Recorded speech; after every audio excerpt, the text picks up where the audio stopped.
Pulp Fiction.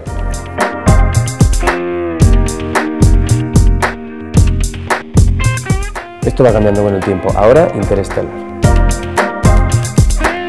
Don't Mess with the Zohan.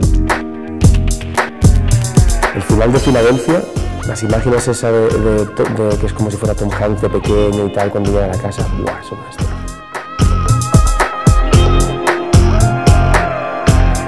Un profeta, de Jacques Audiard. Siempre digo que la última de la Nieve de la Dulce ya. Digo dos, ¿vale?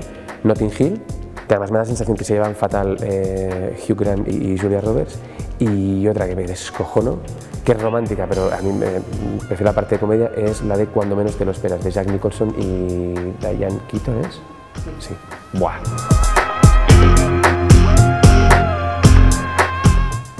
Es que he hecho un montón de desgraciados. Es que el de Azul Oscuro era muy tierno. No sé si muy amigos, pero yo le invitaba a algo, pobre. ¿Cómo puede ser que te olvides de las cosas buenas? Si es lo peor, me acuerdo de lo peor, pero a lo mejor no.